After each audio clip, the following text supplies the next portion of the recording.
Now, I want to bring in an expert on the topic of these different things. Someone who is a viewer of the show, talking about these different things. I want to bring Grelf up to provide his nuanced take on this news in the ecosystem live from the stump. Grelf, how are you doing? I hope you're doing well. I'm doing fantastic, but I do want to address this because I think the situation we're in is very interesting. It's very strange. Um, something, yeah, expanding on what you were talking about earlier is I think there was a large span of time where hedera, swirl slabs, HBAR Foundation, whatever, hedera in general, I'm talking in general, right? To say that they're not connected is silly.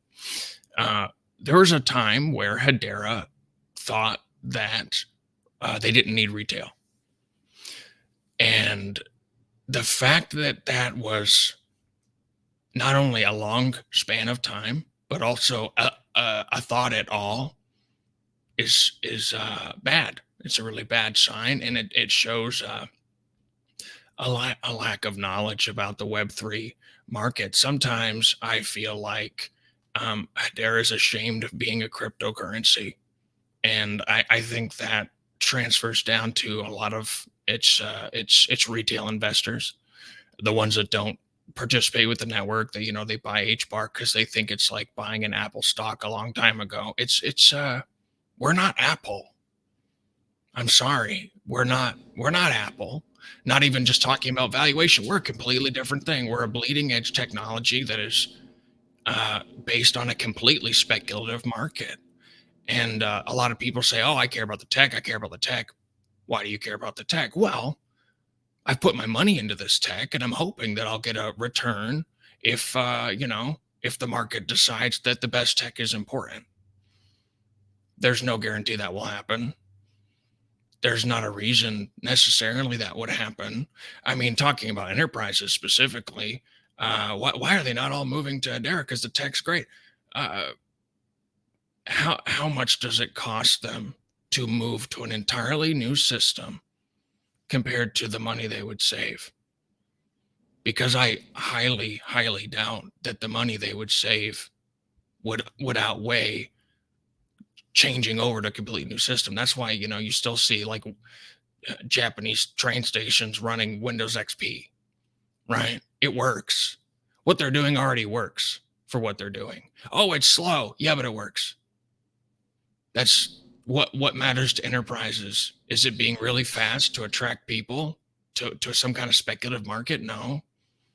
Does their infrastructure have to be lightning fast? No.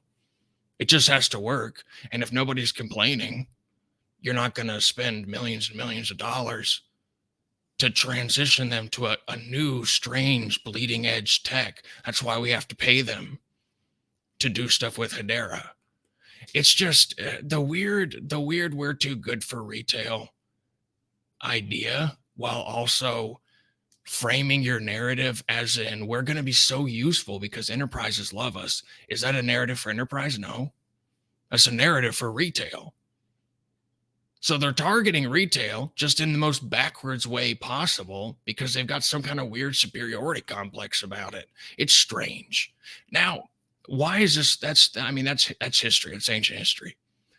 Why is that relating to today, and why is it strange today? Well, because we were seeing a bit of a pivot, right? You talked about it. Charles coming in, a lot of people being moved around. The HBAR Foundation with DeFi Spring, right? They're focusing on liquidity mining incentives, which liquidity mining is kind of silly and dumb, but everybody does it because you want to bring new users who are already using crypto networks, right? Not people off the street. You want to bring new users who already have lots of capital on other networks to your network. You want to bridge over. How do you do that? Offer them free money. It's the easiest way to get someone to do anything is to scream free money. Um, so that's good. That's a good thing. We're having more money going to DeFi, more money going to retail. People are softening to retail. The HBAR Foundation was having some more Twitter spaces where they actually talked to us. So It's unfortunate that, because the news that broke was always the case, right? It was always happening. We just didn't know. It's unfortunate that it broke now, when we were seeing a bit of a shift with the HBAR Foundation, because here's the skinny. They're scared of you. They're afraid of the community. Um, whether that's for a good reason or a bad reason, it's not important. They are afraid of you. They're scared of the community. They're scared of interacting with the community because of this kind of culture that is still prevalent at Hedera. It's very corporate, right? Now, there's a lot of problems with having degens running everything, um, but you should have some, because they're the people who are actually using the stuff on cryptocurrency networks the most. And what are people doing the most on cryptocurrency networks is gambling. It's gambling, it's speculation and gambling, but that's what people are doing. That's why Solana is successful, because they highly invested in what people are doing right now for returns right now. We have a forward thinking plan, but we're still not doing it as efficiently as we could. So I wish I wish for a good relationship between the HBAR Foundation and its community. This is going to make things harder, because I would always say, like, if you have criticism, tell them, but be nice about it. They're more willing to listen. But they're going to be even more scared to come out of the cave now. There's a reason we haven't gotten a response yet. Uh, so, I'm not just ranting here. Like, this is a conversation piece. Like, if you're them, if you're the HBAR Foundation, with the people that are already there, you can't just say, for this example, you can't just say, oh, you fire everybody from top to bottom, everybody goes. If you can't just fire everybody, because that's the easiest thing to think of, what do you do? How do you fix this? Yeah, I think that's really the question here is, when we look at HBAR Foundation's role in the ecosystem, really they are charged with, growing the network, and they're the tip of the spear for network growth. And I think that kind of further accentuates the frustration of, like, oh, they're, dumping, like, that's a big thing in the community. It's like they're dumping HBAR on us, all these different types of things. And I think that, for me, stepping outside of the numbers and really just kind of remembering that, crypto is largely driven by emotion, and this level of anger and frustration is not a great emotion for the community to have, as you've put it, as we are starting to see some new directions, some fresh energy, some exciting stuff happening. I think that you're right. That's kind of the biggest bummer here, is like, not great timing. But nonetheless, I think that it kind of raises another point of, like, is there ever a good time? And we just need to know this information. And so I think that, Gerbert, what I would ask you is, what do you think, what kind of, like, from your purview, what do you see right now in the community? What are you hearing from folks in the HBAR community, from the HBARbarians? What would you say is the overall sentiment from the Hedera community? So pretty much every single time, it's the same three types of people. First type is the endless believers. Now, these are the people that hold a lot of HBAR. They bought it probably a long time ago. A long time ago being relative, everything's so fast in crypto. And anything that happens, they're like, no, I was smart with my investment. It's all going to pay off. I'm a genius. I'm a millionaire in waiting, baby. It doesn't matter to them. They will come out and fiercely defend anything that ever happens, legitimate criticism or not. They're best ignored because they don't really matter. They don't use the network. They're loud online. They don't have much power because they're not going to do anything. It's the same reason corporations, if you still buy their thing, they're not really going to listen to you. If there's no threat of you ever selling, we can all ignore you. So there's that faction, not important. There's the smallest faction, which is people who are, optimistic and hopeful for the network, but have eyes and ears and see things and analyze things. And honestly, will offer criticism, but it comes from a place of, I want things to be better. That's the smallest faction. Um, I'm a part of that faction. I like that faction. I'd like to see it grow. And then there's the third faction, which isn't unique to crypto, isn't unique to Hedera, or it's everywhere, which is the burn it all down faction. I've been betrayed. I want revenge. I want to see people fall. I want to see the top people fall. It makes me feel good. I mean, you see this with video games too. People just itching to see something fail. They see a lot of money going into something. They see a lot of attention going into something, and they want it to die. People who are like, "Oh, this latest movie is stupid. I hope it's a flop. I just hope." There's a lot of people that just want things to fail. Now there may be reasons that they feel betrayed, that they want revenge. I'm not saying I've never been that type of person. I have. But that's probably the largest group we have in Hedera right now, and that's bad. And I'm not talking about people just mad at the HBAR Foundation. I think that it's legitimate. When I said it's unfortunate, I mean it's unfortunate that your legitimate criticisms and concerns had to coincide with what I would view as a very nascent and evolving relationship that they had with the community. But it's not just the HBAR Foundation. These people have problems with certain projects on Hedera. We're a teeny tiny ecosystem, and you have people hoping for Saucer Swap to fail, hoping for HSuite to fail, hoping for me to fail. People get excited about it. It's with pretty much every project, NFT project, which I'm like, I mean, what you just really want that to fail? What's the problem?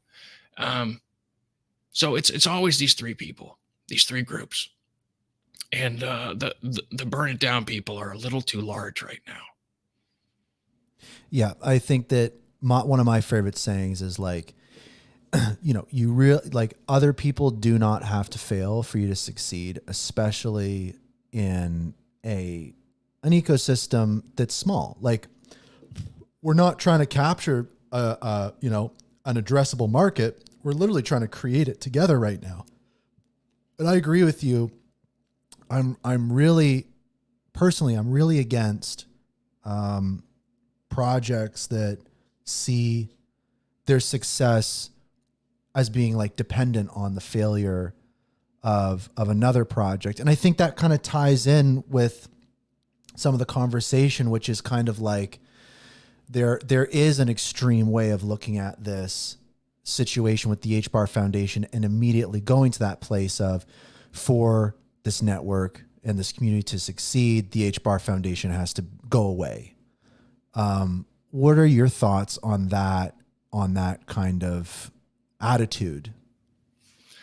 It's a little simplistic. It's real easy to say, just get rid of it. Just get rid of everyone. But not only is that difficult with how the structure of Hedera is, it would not be the best case scenario, right? So saying something that's not working, nothing is better than something that's not working. Hey, maybe it's true, but in our situation, right, it's better to improve. It's better to improve. So it's a very complicated little dance that we're doing. And how do you fix it? I don't know. They obviously have a problem with transparency. Something that bothers me personally is you see this from the first group that defend everything, and you see this from Hedera, HBAR Foundation, Swirls Labs themselves. They love the excuses. Why are we not doing this type of marketing? Oh, legal reasons. That's not true. It's not true. Yeah, you can't say, buy HBAR, you'll be rich beyond your wildest dreams tomorrow, rocket emoji, rocket emoji. To say that there's no way to sell the idea of Hedera and HBAR is insane. There's no legal thing that says you can't market. And sometimes they try to hide behind that and use that as an excuse, and it's silly. There are so many other networks that they're not getting in trouble for marketing. You don't have to say buy HBAR, buy HBAR. You have to be fun. You have to have some content. Uh, the amount of content we have coming from Hedera is tiny. It's a little silly. Um, our ads during Karate Combat are like the same ad we've been reusing for years. Hasker doesn't even work here anymore, guys. And it's just stock footage with like a random Hedera logo animation that somebody made in After Effects. Come on. Let me see people. Let me see experiences, right? You can't say best tech forever. You're marketing to enterprises. Well, you're marketing to retail through enterprises as a proxy, but what you're producing are enterprise targeted commercials for people. Enterprises are not buying HBAR for that. They don't need to. It's fixed low cost fees. If they need HBAR for transactions, they can just buy it whenever they need it, a small amount. And even then, that's not even happening because we're having to subsidize them. So we need to start having a conversation with the broader crypto community. And this isn't just on Hedera. The amount of people on Hedera that have no idea what's going on other networks is silly. It's silly. They really need a reality check, because that's going to help you have conversations that are productive with the HBAR Foundation, with Hedera, because spoiler alert, a lot of people in corporate esque positions also aren't familiar with a lot of stuff that's going on outside of Hedera, and that is a problem. Yeah. And I think you raise a good point too. And it kind of brings my mind to something, which is, and I think that I am, as well as many people are guilty of this, is especially early on. I think that it's safe to say that the folks on the governing council are definitely like super qualified in their respective fields. Definitely, people, that bring a lot of great insights to the ecosystem. But I think that, to your point, it's true. And what I mean by saying it's true is I think that this is based off of just what we've seen in some of the examples that you've given is what I think the community's feeling is they're not Web3 experts. They're not. And I think that, again, to your point, we've been given advice in this ecosystem from the governing council on some of these topics. We've been given answers that, in retrospect, we kind of go, maybe they're not right about everything. Maybe they don't know everything. And maybe there isn't the level of competency in the governing council required to get Hedera where it needs to be. Now, I'm not saying that's the case, but what I'm saying is I think that's a general feeling that people are getting. And so what you're saying is that you're experiencing that same thing, is what you're seeing is maybe we should take what Hedera says when it comes to Web3 with a grain of salt. That's essentially what you're saying. Yes. I don't, here's what they need. And I'm pretty sure they don't have, they need just the dirtiest, slimiest degen man. They need that guy, or at least a guy that's the community man, right? That that doesn't have any power, but they can just send him something and be like, does this seem right? Does this seem right to you? They don't have, and people hate middlemen, right? I'm not saying this person has any power to deny or approve anything. They just need a guy that they can check in with consistently that's on their team, right? Because they, like I said, they're scared of the community. They can't go into the community and check in with somebody. It shows weakness.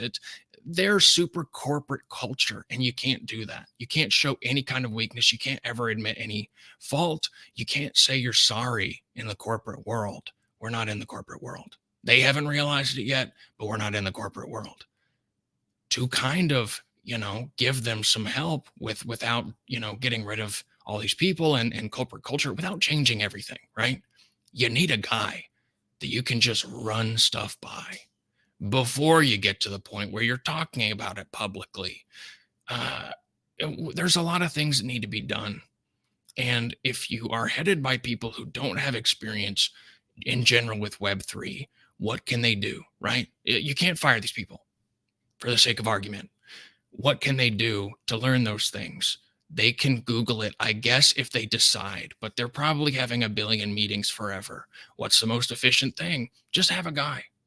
Have a guy that you can ask questions to who won't go, you don't know that? What are you, an idiot? Which is how most people on any kind of crypto network act when you actually, I don't know things and want to know them. I mean, you can't blame them like for getting into this turtly mindset. Is probably anytime they like talk to a community person, they're like, act all smug and annoying like every crypto bro wants to do constantly. You need a guy who's going to say, interesting question. Here's what I would do. Someone in private. I just don't think they have it. I don't think they have it.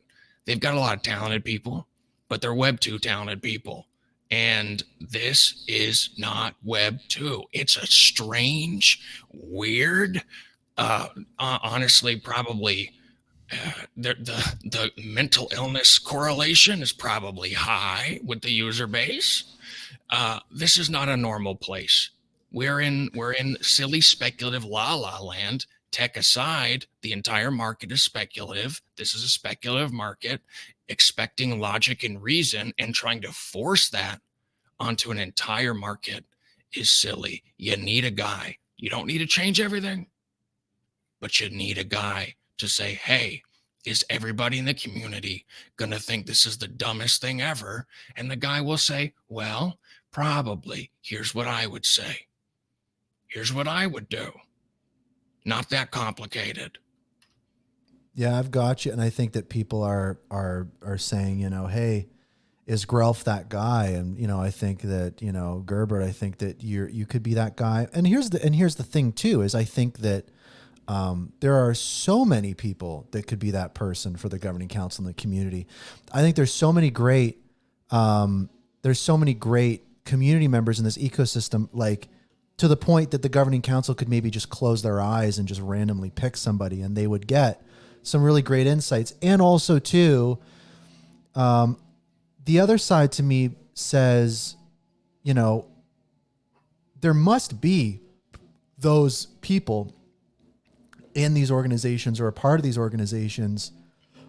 There must be people trying to give them this advice. Like what you're implying is up until now, there just has been nobody doing that. Do you think that is true? Or do you think that there has been efforts to break through to the governing council and provide these insights and stuff? Or do you feel that that hasn't really been explored yet? Here's the thing. There can be people who can operate in that capacity, who have the ability, right? They're too busy. Are they just doing that? No, they have other jobs. They have other things. So they can't operate in that capacity. Like, this guy's super, Chainlink's a governing council member. Okay, we got some guy, right, from Chainlink. He's probably, really smart with Web3. Chainlink operates with a lot of different networks. He's going to know about other networks. He's going to know the rights and wrong stuff. Is he going to be able to have a 10-minute conversation with somebody from the HBAR Foundation? No. He's too busy. 10 minutes for that guy? No, it's going to have to be tied to thousands of dollars of something for it to matter. That's going to be seen from him as a waste of his time. Oh, you're asking me this basic question. How do you not know this? Blah, blah, blah. Because to him, second nature. We need a guy who has the time. He operates just in that capacity. It's a little thing. This might be groundbreaking. It's a little thing called an advisor. It's a real job. It's a real job. So yeah, that's interesting. So what you're touching on there as well is, okay, we've got somebody who's a resource for the governing council who can provide that kind of stuff. But again, I think that I want to kind of, as Mance would say, tease apart something here, which is, this idea that very often too much is asked of the community. I think that there's another side to this, which is I think that a lot is asked of the community. And I think that in this example, if an ask to the community was, hey, we would love to get those insights from somebody. The reality is that, to your point, not everyone has that time. People need to pay the rent. Who is that person? How are they going to be compensated? All those different types of things. And I think that that's where things start to break down a little bit and the doors start to close off. And I think that's where some of the frustration stems from. But I do agree with you that there are solutions that can be explored to address just the tone deafness, I think, sometimes of hedera. And a great example, again, is the Karate Combat broadcast. I was like, whoa, hedera logo on Karate Combat kind of thing. And the commercial comes on. And I was just like, this is a PowerPoint presentation. I was like, this is the same thing we've been watching forever. And it's strange. Even taking retail and stuff, that angle out of the conversation, even if they were only advertising to enterprise, why would you show, why are you still showing the same thing that was made years ago? It just doesn't make any sense. You've got so many eyes on you. The Twitter stream for the Karate Combat thing, millions of views, millions of views. When's the last hedera related video that got millions of views? How many years has that been? Especially over like one day. It's you have an immense opportunity, and here's the thing. You're talking about, oh, well, how do you compensate that person? You don't even need to pay him well. You don't need to pay him $140,000 worth of HBAR every month. I can tell you that much. I don't think people would even ask much. Yeah, you have to pay them something, but you pay advisors. They provide a service for you. I'm just, look, maybe you shouldn't, have to listen to a Grelf. Okay. Maybe you shouldn't be at the point where you have to listen to a Grelf. However, I think we're at that point. I think we're at this juncture where you're going to have to listen to the Grelf. I'm sorry. Just, you don't have to pay him a lot, $5,000 a month. I don't know, something. You've got the money, and you can't give me we can't justify it because of X, Y, and Z. The legal team, we have to satisfy hiring advisors is normal. You don't have to pay him an exorbitant salary. Hey, tell you what, do not hire him if he went to an Ivy League school. If he's got an Ivy League degree, automatic bar, not allowed. We don't want a blue blood, not useful. This is the problem I see. And you can check this for yourself. When you look at people, who work at the HBAR Foundation, who work at hedera, Swirls Labs, there's a lot of blue bloods, right? There's a lot of people from Ivy League schools. What does that have to do with Web3? What did you possibly learn 10, 15 more years ago at that Ivy League school that could possibly help you understand how to navigate?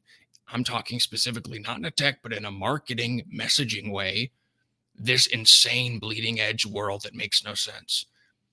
I don't get it. Stop hiring Ivy League people and probably everything will be better. That's a great point. I think a good example, and again, not to knock anybody, but I know that, Zenobia and Christian, who have been, characters in this ecosystem for so long, have done a lot of great stuff. They left Swirls Labs, and Swirls Labs has brought on a new chief marketing officer, who, has a great LinkedIn resume. But that chief keyword marketing officer for a Web3 network doesn't have a Twitter account.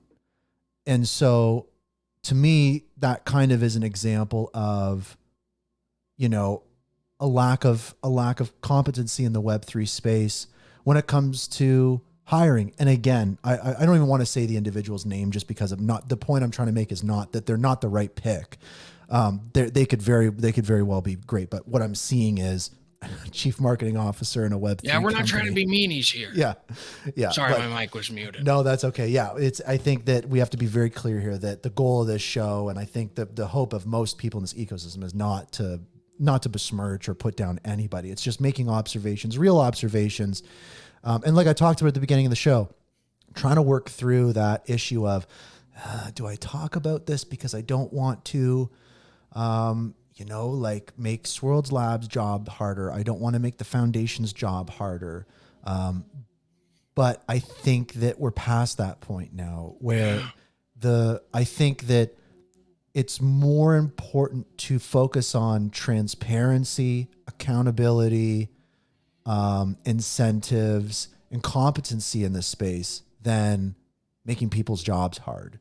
I think it's okay for people's jobs to be hard. Because No, I struggle I with think, the same thing. I think mean, I'll we've just been say on one that more thing, side. Gerber, I'll just say one more thing. I think that it's safe to say, I was worried that people would be like, I'm not getting paid enough for this crap. I think that they might be. That's all I'll say, but continue, Grelf. Yeah, I mean, we've been on that side, you and me, right? We know what it's like to stand behind a project and the meanies come in, right? And they're like, "Are you a scam?" Day one. It's tough. But I feel like it all stems from Hedera is LARPing as a corporation. Hedera is pretending to be a Web 2 corporation. They're hiring those people because they want to impress Google. They want to impress big tech corporations. They want to sit at the popular kids table, right? It's not going to happen. It's not happening, at least for a long time, to the point where it doesn't matter. And also, trying to appease that kind of thing isn't helping you. It's not helping Hedera. It's not helping us. It's not helping the price of HBAR, which, if you've noticed, I don't really talk about that much because it's kind of like, if you fix these things, maybe that'll improve. It's not helping you, right? I'm not on Twitter, but I'm going to tell you how to run a Web3 mark. I can tell you, as somebody who works in Web3 marketing, has nothing to do with regular marketing. Not the same at all. Can you go into a Discord of Nike and talk to the Nike CEO? No. There's no expectation of that. Holding Nike stock, do you think that you should have a say on all these matters and stuff? No, you don't even care because it seems to be completely outside of your control. That's what's so wonderful about Web3. That's what's so exciting about cryptocurrency sneezes and past sneezes. You have so much power to influence it. There is such a direct network for talking to people. And, the head of marketing's not even on the main place. Unfortunately, it's Twitter, to talk to people about it. He can help steer marketing for a corporation, but can he help a crypto network thrive and improve in places that they haven't been worried about? Enterprise guy, is he really gonna improve how good they've been dealing with enterprises? They've been doing a good job, I guess. I mean, they know how to talk to them. That's not marketing. Who are you marketing to? Are the enterprises buying a bunch of HBARs? No, we give them free HBARs. Who's buying it? Retail. Okay. Do we want retail to do it? Yeah, but legally we can't tell them how to buy it. No, we're not talking about that. We're talking about the messaging. The messaging's wrong. Obviously, your hiring practice, it goes back to them being scared, right? They hire the Ivy League guy so that they can say, if for good or for ill, they're covered. Well, that guy stole all our money, but we hired a guy. He went to Harvard.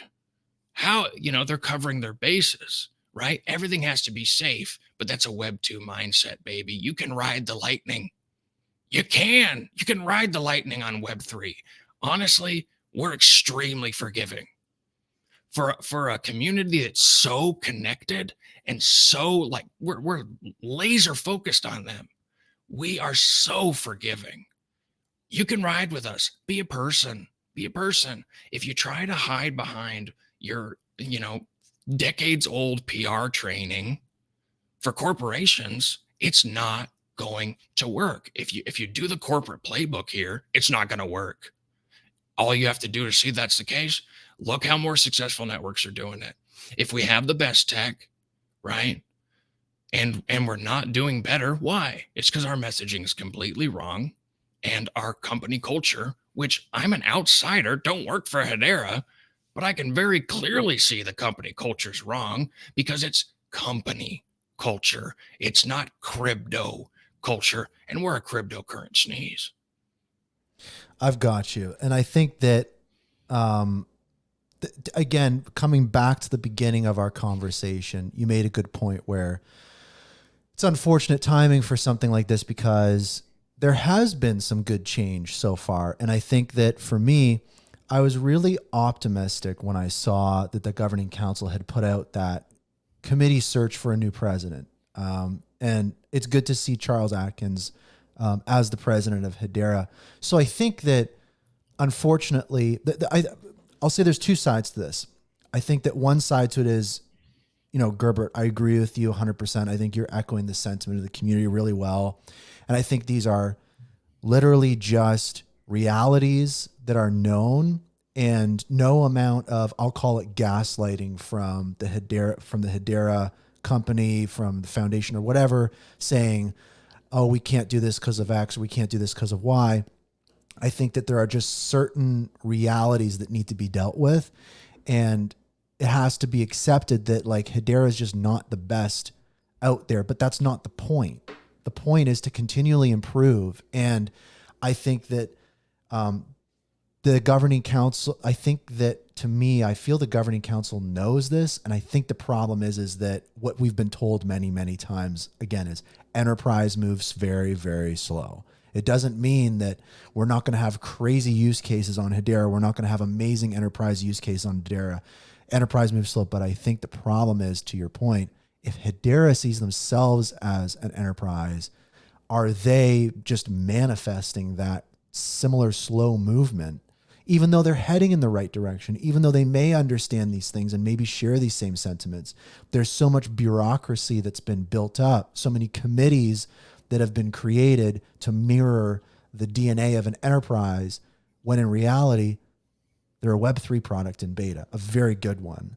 And I think that it's a little counterintuitive to kind of think that coming down from the mountain is going to get you higher up on your progress. But it is true, because we kind of have to get up there together, all as a whole community. And so I think that that's just the reality. And I know that the response from Hedera and these organizations is, we can't do it because of this. We can't do it because of that. We know information you don't know. Just trust us, blah, blah, blah. But I think that that has just been played out. I think that the community's kind of done with that. And I know that there are people that will defend that, but I just don't think I'm going to be one of those people going forward, because I think it's the right thing to do if you want to see the success of this network and this community, is just really do what we can to get closer together. And what brings people closer together is the truth, is that transparency. And there does need to be some accountability. So I guess maybe what I'll do, because I want to start landing the show here, but this has just been great. I think it's like, it's very cathartic to talk through this stuff and do it in a live setting with everything going on. But maybe, Grelf, the last thing I'll ask you is, people in the community are looking for something to do now. What do we do about this? What tools and resources do we have to course correct? And the theme of the show this week, kind of on this, was my theme is, Hashgraph enthusiasts, look up to the little guy. I've got a big rocket there that's not taking off. I've got a little rocket that's taking off. Not to say the big rocket isn't going to take off. The Enterprise rocket, as we know, is, probably going to be friggin' epic. But when is it going to happen? We don't know. The reality is the little rocket is already, exiting orbit. These retail use cases are doing some really incredible things. We've brought up many on the show so far. And for me, I kind of am like, what can the community do to course correct? And I think that the easiest thing to do is simply shift our focus and attention. It's clear I think that to Hedera's credit, I think that the enterprise initiatives are doing great. I think better than any other network. And it just sucks that it's so slow. I think that that's just the reality is this. We're not seeing action and we're just bummed out. But I think it's just we're focusing on the wrong thing. We're learning that this stuff genuinely does take a super long time. I think we have to shift our focus and look up to the little guy. I think that everybody needs to turn their head and turn their attention to what is actually bringing progress right now. What is generating revenue for the network right now? Because it's not a matter of waiting for things to happen. It's a matter of literally just turning and changing the focus. And I think that as a community, we do have to put that trust into Hedera. I think we're just putting it into the wrong things. I think we do need to trust Hedera. They can handle the enterprise stuff. Because that's the thing is Hedera is finely tuned and ready to roll with the enterprise stuff. I think that's great. I think that they're just very lackluster on the retail side. So I think that as a community, we really have to shift our focus. We got to look up to the little guy. You're a little guy. I'm a little guy. I don't know how tall you are, but I'm not. I'm 5'5". Okay, so I think that we can safely say, and I think that that's what it's about for me. And so I wanted to maybe get your thoughts on that. On this again, I think it's just this theme in this network, this duality of enterprise, retail. Do you kind of agree with that perspective? And do you have any other kind of additional thoughts on what can people in the community do to bring the change that they want to see? Right. No, I completely agree with all of that. And it goes back to my three groups. The first group, you love enterprise, you think it's so cool. That's why you bought into Hedera's, because you believe in their vision for the future. But it is the future. Hedera's got the enterprise stuff, like you say, right? You love what they do. You think they're so smart, they're great. Yeah, they've got the enterprise stuff. So what do you have to worry about? It's not the enterprise stuff. Why you focus so much on the enterprise stuff? Things are always more complicated than we see on the outside, but that doesn't mean you can't improve. You can walk and chew gum at the same time. If they've got something locked down that they're good with, then they're good with it. So to the first group that usually just defends everything Hedera does, you should be spending your energy focusing on the things that Hedera can do better, the things that we are going to be able to see, the retail community, the retail developments. For the people in the middle, you're fine. I love you, because that's the group I'm part of. So that you don't need any improvement. You're the best. No, you know, being more humble, being more willing to speak with people is always something all of us can improve on. If you have the network's best interests at heart already, if you see what we're talking about, if what we've been discussing resonates with you, I would just say don't lose that, right? Don't become either of the two other groups that are next to you. Don't become just like the ruined optimist, the constant cynic because he's been betrayed. It's just not useful. I mean, you hold HBAR too, baby. It's not helping you. Maybe it feels good, right? It's just not productive. What do you want at the end of the day? Do you want to watch it burn, or do you want to build?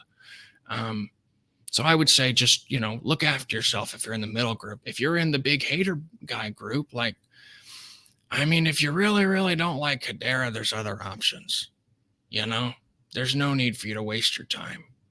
And if you are coming from the place of that middle group where you really do have legitimate concerns, I would just say be a little more mature about how you communicate them, especially in a big public setting, because it matters, right? The way things are perceived matters. We're in a speculative market. Perception is everything. So I would say try to get to the middle if you can. It's just, here's the main takeaway to me. A lot of excuses are being made. You don't understand what's going on. We're dealing with so many complicated things you have no knowledge of. Yeah, that's true.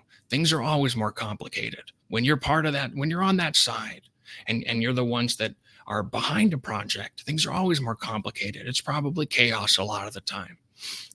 However, you're not a startup, Hedera. You didn't just get founded today. You've been around for a long time, and you can do multiple things. You can focus on multiple objectives and complete them. The time for hey, just leave us alone. We know what we're doing. I'm sorry. It's unfortunate, but it's past. It's over. If you want to succeed, if you want to be the network we all think that you are, that we all think you can become, you're going to have to do it with us. You're going to have to come down and do it with us. You know, you don't need to do it in public. You don't need to get tarred and feathered. DMs are open, baby. DMs are open. Grelf, Gerbert, I appreciate you coming on the show. I think your insights are always helpful because, and for anyone on the anyone from Hedera World or wherever watching this right now is, you know, as folks tune in from there. But if you look at Gerbert here, this is why Web3 is weird. This is somebody who has a lot of great insights, a lot of expertise. And this is how you communicate it.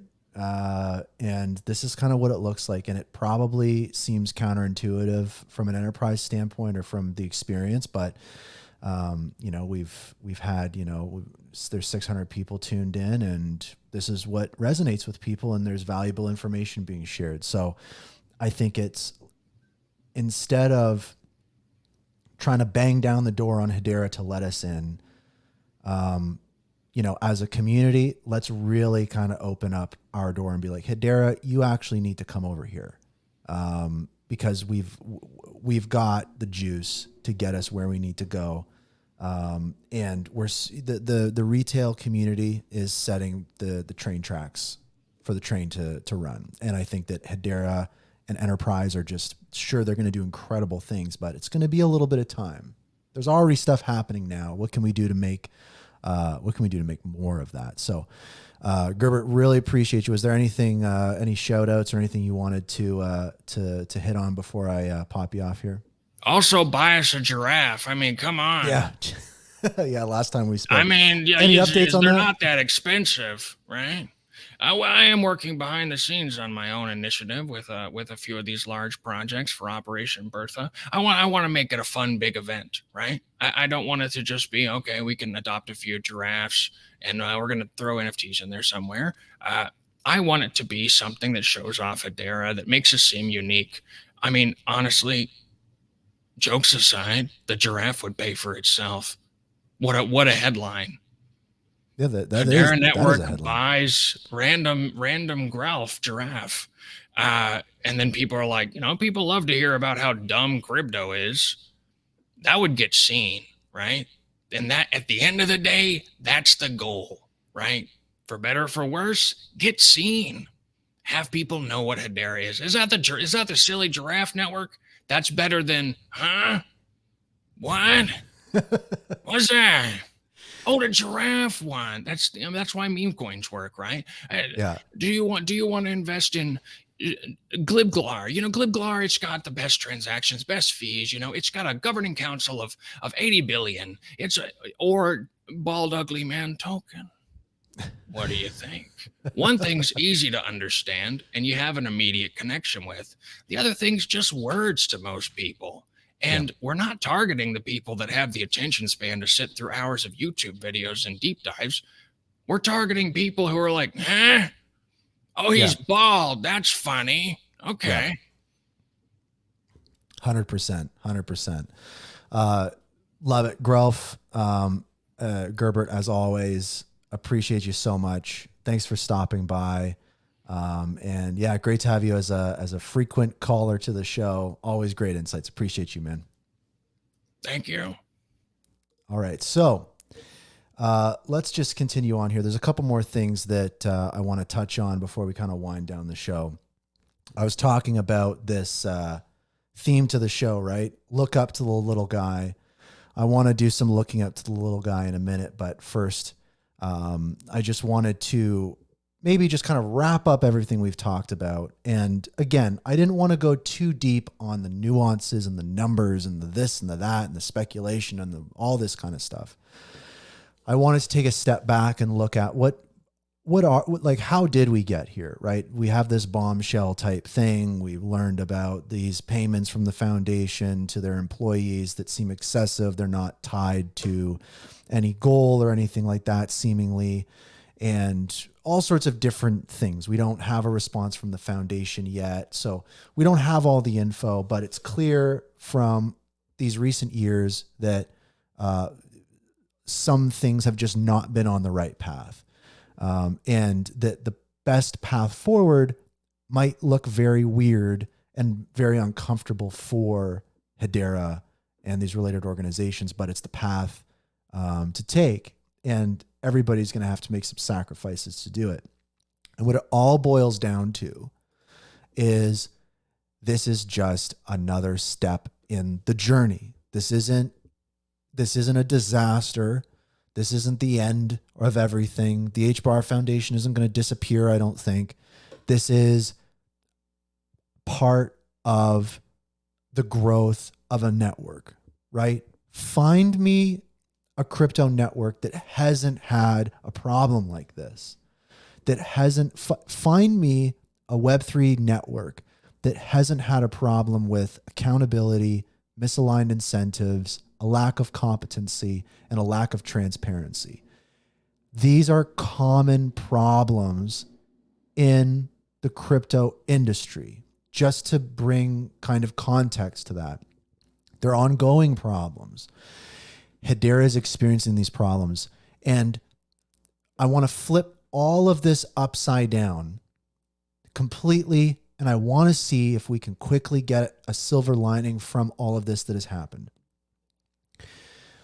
The silver lining that I can find in all of this is that this community is really powerful, and there are a lot of great opportunities. I'm a big believer of the fact that opportunity, or that problems are opportunities and work close, right? Problems are opportunities.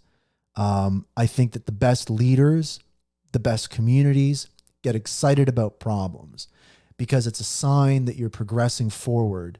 And maybe you're not progressing forward in the right direction, but you're progressing. That's what matters. You have to keep moving. And all this aside, it's very clear that Hedera is moving, and that's great. And we just have to get it moving in a better direction. And so I think that the silver lining to this is we have really come a long way. This network and this ecosystem and this community has come a long way. Now we do have a long way to go, but you don't get to this point without a ton of success. And I think that across the board, we've seen a ton of success. But like I was talking about before, it doesn't take much to strip that away, especially in a very emotional industry, and especially in an industry that is so fast moving. So I think that's, for me, the silver lining to this is it does feel like when you're in a video game and you start to hear the spooky music and there's a save point and you got a chest up here with a bunch of supplies, you're kind of going like, oh Jesus, there's a boss battle coming up. And that's kind of the feeling that we have of like, oh God, what are we doing? Like, what's going on? This is not where we want to be. But the reality is it means that we have progressed, right? And you can see that reflected in the numbers of the network. You can see that reflected in the community, and you can see that reflected in these organizations. So that's the silver lining. And the reality of that is, at the heart has been the little guy. That's really what it boils down to. And a great way to contextualize this is my belief, and I think a shared belief of everybody, that the people who are going to shape this network are the people who use it, right? If you just hold HBAR, you're not really going to influence this network at all. It's not going to become what you want to see it to be. If you're building on Hedera, if you're building your company on Hedera, if you're building an NFT project, if you're an artist, if you're building a DeFi platform, whatever it might be, if you're building on the network and using the network, submitting paid transactions to the mainnet, you are going to shape the network into what you want it to be. And what I would say is that the governing council isn't quite there yet. The governing council, many members on it aren't doing those things. So what that means is, I think, and my assumption is that the HBAR community, the hedera community, is a lot stronger than it thinks, that it has a lot more power than it knows. And so I think if we can tap into that, stop fighting with each other, get focused, I think that that's the silver lining here, is really wielding that power as builders of this network, more so than some governing council members. I think that that's a very powerful thing. But that's I think the upside to this. But to wrap this all up, the reality is that we need to get on a healthier path. The shared consensus is that we're not on the healthiest path. And that was a great conversation with Grelf.